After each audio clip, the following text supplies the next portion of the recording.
In this video, get to learn about the houses in the birth chart or D-1 chart. The house highlighted indicates the first house as per the North Indian Vedic astrology. First house, also known as the ascendant in the Vedic astrology, is called the house of self. It is a degree of the sign that is rising on the eastern horizon at the time of birth in reference to the coordinates. From the point of the ascendant, the rest of the sky is divided into 12 equal parts to form the 12 houses. The first house in Vedic astrology is considered the most important because it marks the beginning of life. The first house in astrology mostly refers to the head and upper part of the body when it comes to the body part it governs. This house essentially answers some key questions about self, like who are you? What do you want to do in life? How would you do it? This underlines the process by which you become a unique individual and realize your truest self.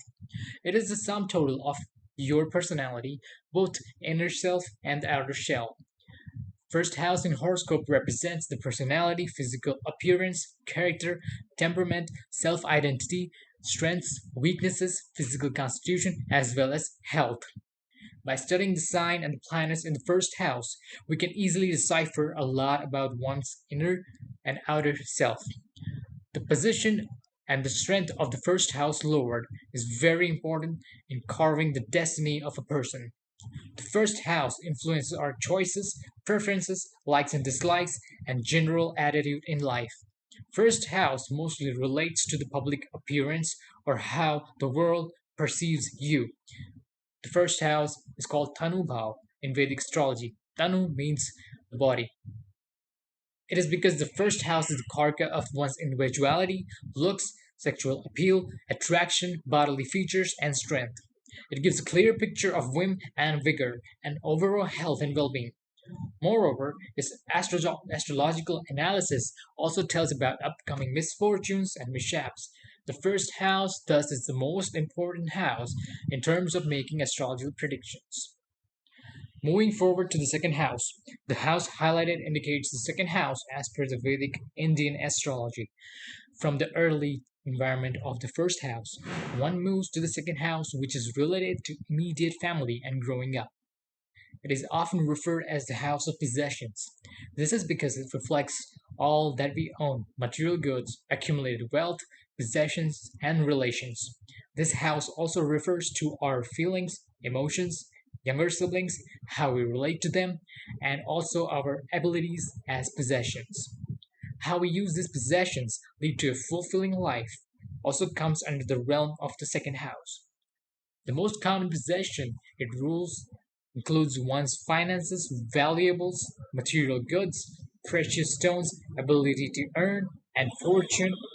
What do you do with these possessions greatly affects how much these possessions add to your social reputations and standing. This is why it is called Dhan Bhava, meaning the house of wealth in Vedic astrology. It projects the financial position and affluence of a person. Second house essentially reflects one's ability to acquire money. Note that this money need not be a result of one's own efforts or earning. It could be in the form of stocks, cash, valuables, jewelry, bonds, inheritance, etc.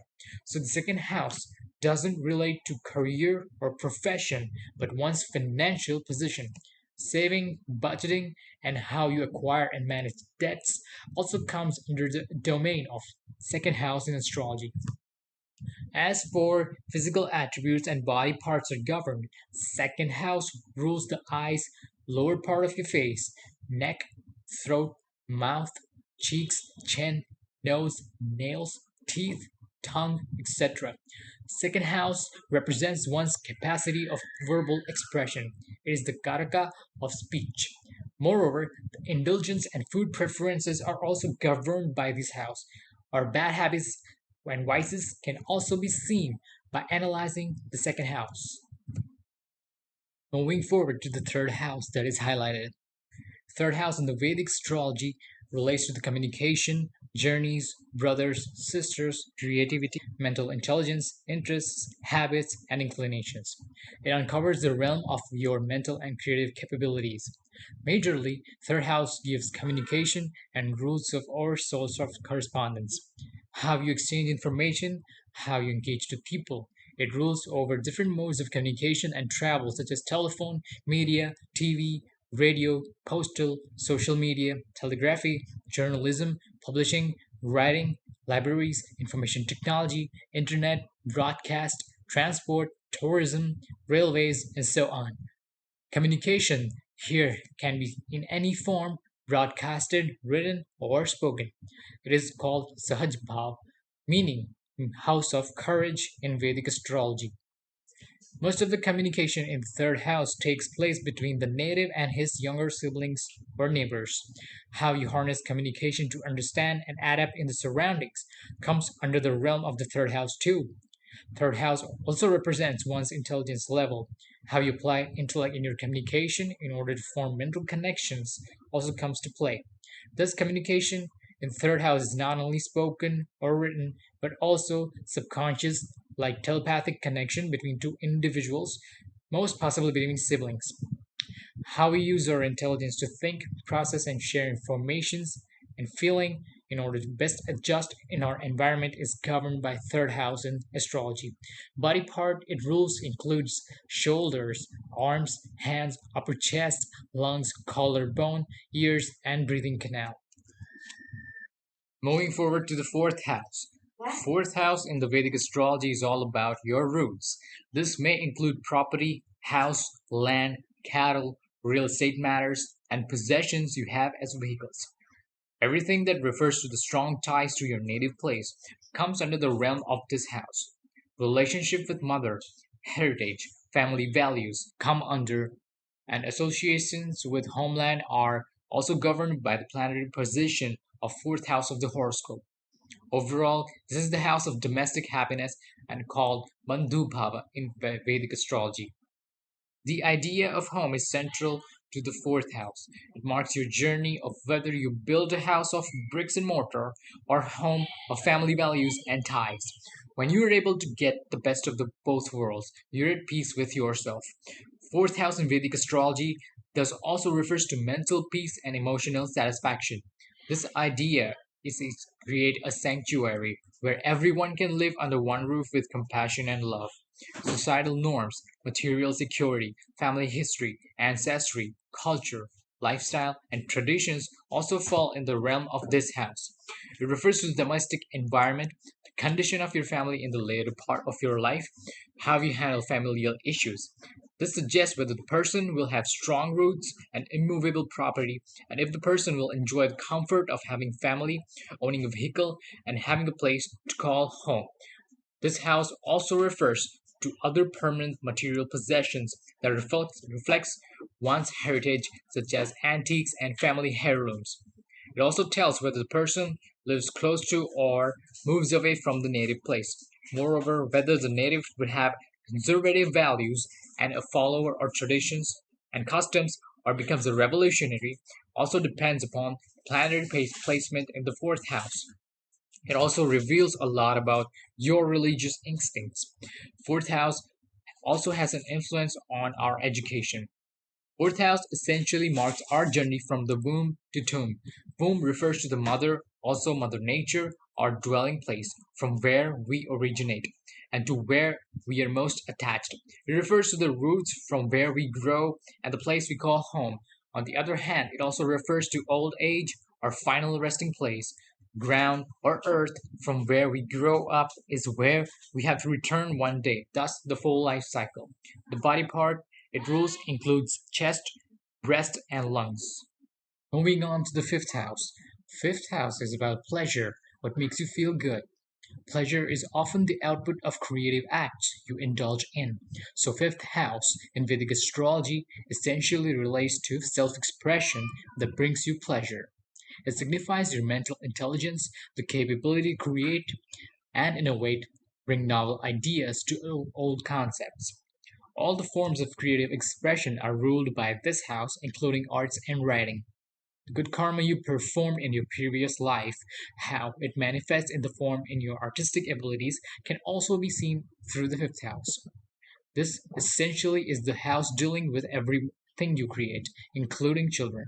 Your capability to have children, progeny possibilities, conception, miscarriage, relationship with your children, and their health is governed by the fifth house in horoscope. Raising your children, who are an extension of yourself, is also a source of pleasure. It also suggests birth of son, which is why it is called Putra Bhava in Vedic astrology. While fourth house relates to conventions and traditions, fifth house in astrology is about innovation and expression. It relates to personal pleasure, then social pressure, and social inclination, then familiar responsibilities. It thus deals with your pensions, accomplishment, and creative pursuits, all that gives you emotional satisfaction and a sense of fulfillment in life. The games you like to play, entertainment, recreation, and even your love affairs come under the sphere of this house. The relationships you indulge in, and whether you're successful or not, also governed by the fifth house. It rules your indulgence in illegitimacy, affairs out of wedlock, illicit relations, illegitimate children, and attractions to opposite sex too depend upon the planets in the fifth house and position of the fifth lord. Fifth house also rules your sense of discrimination, rationalization, mental intelligence, and analytical skills. Coherence, righteousness, process, and chances of higher education, spiritual learning, and pursuits are all ruled by the fifth house. Fifth house is also related to the good luck and fortune, your indulgence in speculation and investments. Your luck in gambling and matters involving in risk of money can be assessed by reading fifth house.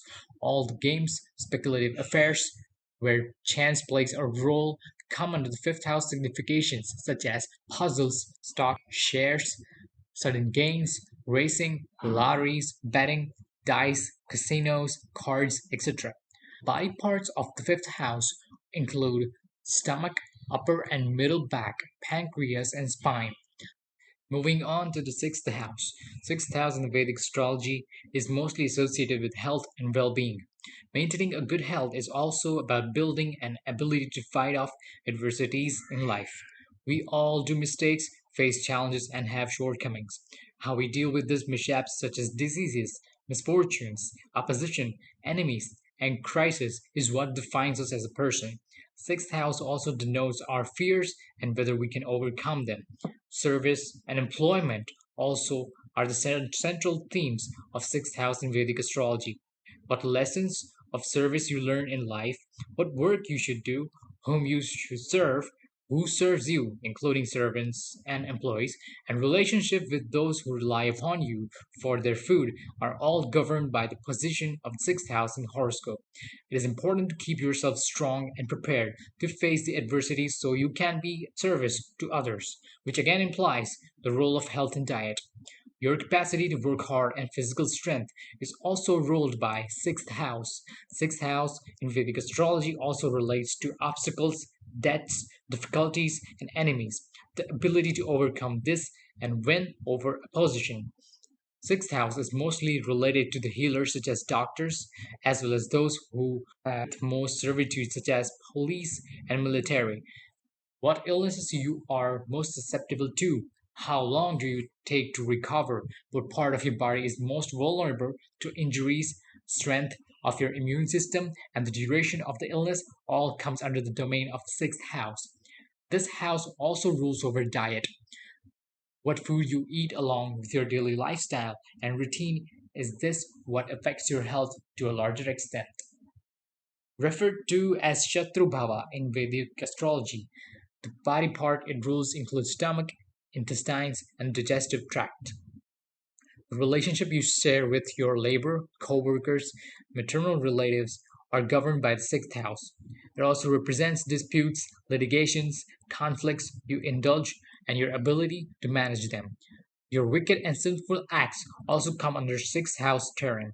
Where sixth house lore is placed, which planets occupy the sixth house also govern the area of life where you face the most miseries and challenges in life, where you would have to put extra efforts.